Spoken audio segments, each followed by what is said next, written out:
Selanjutnya, di antara kehidupan dari Syekh Ahmad Khatib Al-Minangkabawi ini adalah bahwa Syekh Ahmad Khatib Al-Minangkabawi inilah ulama yang berasal dari Nusantara yang pertama menduduki sebagai imam al-imam wal khatib di Al-Masjid Al-Haram.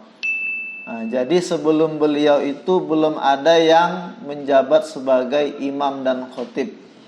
Ya, yang ada itu adalah al-mudarris. Mengapa? Ya, tidak lain adalah karena keilmuan beliau. Memang ada dua pendapat terkait mengapa beliau diangkat ya. Ada yang mengatakan bahwa karena kedekatan penguasa Mekah saat itu dengan mertua beliau. Mertua beliau adalah dari Kurdi ya, Syekh Muhammad Sholih Kurdi, seorang ulama dan sekaligus sebagai hartawan di Mekah ya, yang menjadi teman dan sahabat dari penguasa Mekah saat itu. Ada juga yang menganggap bahwa beliau ini diangkat menjadi imam dan khatib karena memang saat itu ada peristiwa yang menjadikan beliau ini diangkat sebagai imam, yaitu pada suatu ketika imam jamaah di situ adalah penguasa Mekah saat itu. Nah, ketika membaca ayat ada sedikit kesalahan, kemudian yang membetulkan adalah Syekh Ahmad Khatib Minangkabau. Nah, mungkin dari ini penguasa Mekah saat itu kemudian ya mengangkat beliau sebagai imam dan khatib di Mekah. Nah, perlu diketahui bahwa jabatan keagamaan di Mekah saat itu bisa dikatakan bertingkat. Yang paling rendah itu adalah al-mudarris. Mudarris di sini artinya adalah guru besar. Karena sistem halaqah di Masjid Al-Haram itu sebenarnya adalah sistem universitas ya, universitas. Nah, di bawah universitas itu nanti ada madrasah-madrasah seperti madrasah Saulatiyah, madrasah Darul Ulum ya, dan lain sebagainya. Tetapi untuk universitas adalah halaqah di Al-Masjid Al-Haram, dan guru-gurunya, mudarisnya itu diangkat setelah melalui seleksi atau ujian yang sangat ketat. Yang pertama itu mudaris. Jadi ulama Nusantara yang menjadi mudaris itu banyak. Tetapi di atas mudaris itulah tingkatan selanjutnya yang disebut dengan al-imam wal khatib. Imam maksudnya adalah imam dalam mazhab Syafi'i. Kemudian khatib yang bisa memberikan khutbah di dalam mazhab Imam Syafi'i. Itu khatib, imam dan khatib. Di atasnya lagi ada namanya mufti. Mufti di Mekah itu ada 4 mufti. Dan mufti ini menurut yang saya baca tidak ada yang dijabat oleh ulama Nusantara. Di atas mufti nanti sebenarnya ada ya, namanya Syekhul Ulama ya, pemimpin daripada ulama-ulama itu sendiri. Tapi biasanya Syekhul Ulama ini dia diambil dari salah satu mufti 4 yang ada di mazhab Imam Syafi'i. Ini terkait kehidupan beliau. Kemudian karya-karya beliau. Dari karya-karya beliau inilah kemudian pemikiran-pemikiran beliau itu dapat kita pelajari ya sampai sekarang ya. Setidaknya dalam karya tulis terakhir beliau yang berjudul Al-Qaulut Tahib fi Manaqib Asy-Syaikh fi Hayat Asy-Syaikh Ahmad Al-Khatib bin Abdul Latif Al-Khatib. Beliau menjelaskan bahwa beliau mempunyai 47 karya, ya, 47 karya, namun yang pernah dicetak adalah sekitar 24 karya. Nah, karya-karya inilah yang mungkin akan saya sebutkan, tidak semuanya, karena di sini akan khusus membahas satu karya beliau yang telah saya sebutkan tadi, adalah Sulhul Jama'atain bijawaz ta'addud al-jum'atain.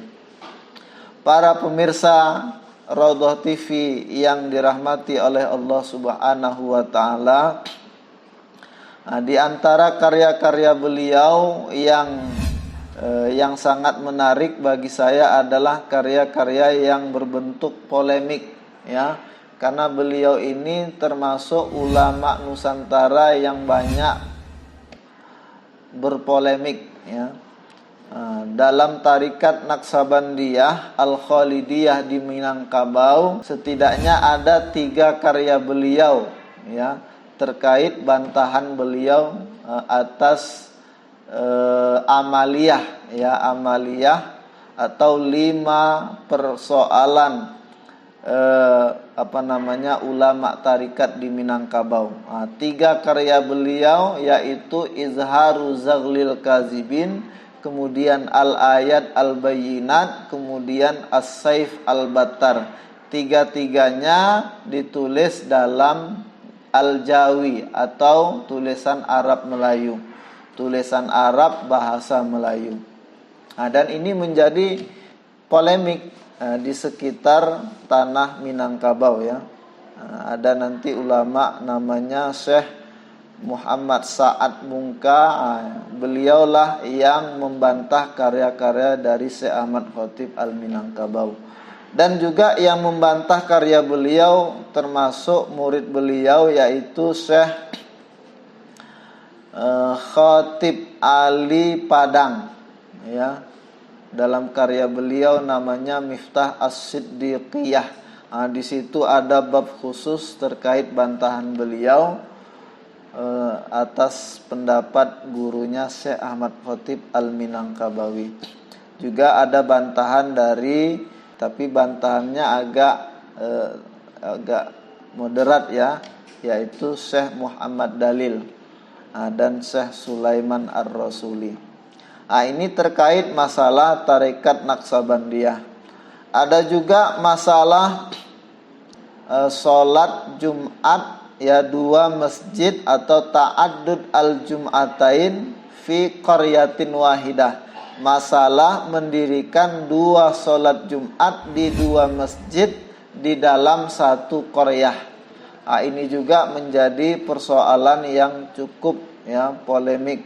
Polemik dalam hal ini adalah beliau berpolemik dengan seorang ulama dari Batavia yang bernama Sayyid Usman Betawi, ya, mufti Batavia atau mufti Betawi. Dalam kaitan pembahasan kali ini, satu dari karya Syekh Ahmad Khatib Minangkabau adalah berjudul Sulhul Jama'atain bijawaz ta'addud al-jum'atain. Ditulis dalam bahasa Arab. Yang menarik bahwa karya ini adalah bantahan dari karya Sayyid Usman Betawi, ya, yaitu yang berjudul Muzilul Awham wa Taraddud fi Amri Sholatil Jum'ah wa Ta'addud. Ini karya dari Sayyid Usman Betawi. Kalau kita runut sejarah mengapa lahir karya Syekh Ahmad Khatib Minangkabau dan juga karya Sayyid Usman, dulu di Palembang pada akhir abad ke-19 atau kurang lebih tahun 1890-an Masehi, itu di Palembang ada seorang ulama, ya, seorang saudagar juga yang bernama Mas Agus Abdul Hamid. Beliau ini mendirikan masjid, ya, masjid boleh dikatakan adalah masjid kedua yang ada di Palembang saat itu. Beliau ini mendirikan masjid, sekarang nama masjidnya adalah Masjid Lawang Kidul di Palembang juga, ya. Masjid yang pertama atau masjid lama adalah Masjid Kerajaan Palembang. Mas Agus ini mendirikan sebuah masjid, awalnya adalah untuk mendirikan sholat 5 waktu. Jadi ketika beliau ingin mendirikan masjid yang kedua, kan harus ada izin, ya, harus ada izin, berarti izinnya kepada penghulu Palembang saat itu. Minta izinlah untuk mendirikan masjid baru di Palembang, karena alasannya adalah untuk mendirikan sholat 5 waktu, karena memang tidak ada persyaratan khusus, maka izin tersebut kemudian diberikan, ya, diberikan. Namun dalam beberapa kesempatan selanjutnya ternyata Mas Agus ini ingin menjadikan masjid yang awalnya untuk sholat 5 waktu itu kemudian diniatkan untuk tempat sholat Jumat. Karena memang untuk mendirikan sholat Jumat di Palembang, maka beliau juga minta izin kepada penghulu. Penghulu tersebut kemudian minta pendapat daripada ulama-ulama Palembang saat itu, dan rata-rata ulama Palembang saat itu mengatakan bahwa dalam mazhab Imam Syafi'i tidak dibolehkan mendirikan 2 sholat Jumat di satu qaryah. Maka pendapat atau usulan dari Mas Agus kemudian ditolak oleh penghulu, ya, yang bernama Muhammad Akil. Apakah lantas berhenti sampai di situ? Ternyata tidak. Ternyata beliau kemudian meminta fatwa kepada ulama Batavia, ya, mufti Batavia, mufti Betawi, yaitu Sayyid Usman Betawi. Dari sinilah berawal polemik itu. Lantas kemudian Sayyid Usman mengarang sebuah buku yang bernama Jam'ul Fawaid mimma yata'allaqu bi sholatil jum'ah wal masajid. Buku, ya, agak tebal sedikit. Di dalam buku ini sebenarnya membahas yang lebih umum, bukan membahas pertanyaan dari Mas Agus, tetapi malah membahas fikih terkait masalah hari Jumat dan juga sholat Jumat. Namun di situ juga dibahas bahwa di dalam mazhab Imam Syafi'i tidak dibolehkan mendirikan 2 sholat Jumat di dalam satu qaryah. Lantas apakah berhenti Mas Agus sampai di situ? Beliau kemudian mengajukan atau melontarkan pertanyaan kepada ulama Mekah atau mufti mazhab Syafi'i saat itu, yaitu yang bernama Syekh Muhammad Sa'id Babsil. Beliau ini adalah mufti mazhab Imam Syafi'i. Lantas kemudian oleh mufti Mekah saat itu kemudian dijawablah Ya, di dalam jawaban itu bahwa mengatakan dibolehkan sholat Jumat, ya, sesuai dengan pertanyaan saat itu, bahwa dibolehkan mendirikan sholat Jumat, 2 sholat Jumat di Palembang. Nah, ini inti dari jawaban dari Mufti Mekah saat itu. Nah, jadi agak lebih gembira Mas Agus ini. Yang pertama, fatwa dari Sayyid Usman Betawi mengatakan tidak boleh. Kemudian fatwa dari Mufti Mekah mengatakan boleh. Nah, namun Mas Agus, pemirsa sekalian, Mas Agus tidak berhenti sampai di situ.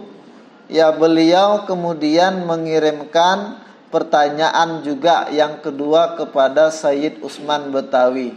Mungkin Mas Agus berharap bahwa pertanyaan kedua ini dapat mengubah jawaban dari Sayyid Usman Betawi terkait fatwanya tentang masalah ta'addud sholat Jumat di Palembang.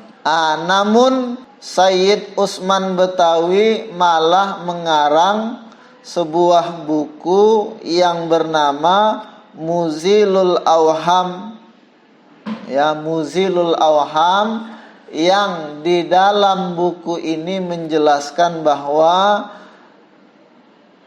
Sayyid Usman mengatakan jawaban dari Mufti Mekah saat itu adalah jawaban yang keliru, ya, karena jawabannya sesuai dengan permintaan fatwa saat itu. Boleh jadi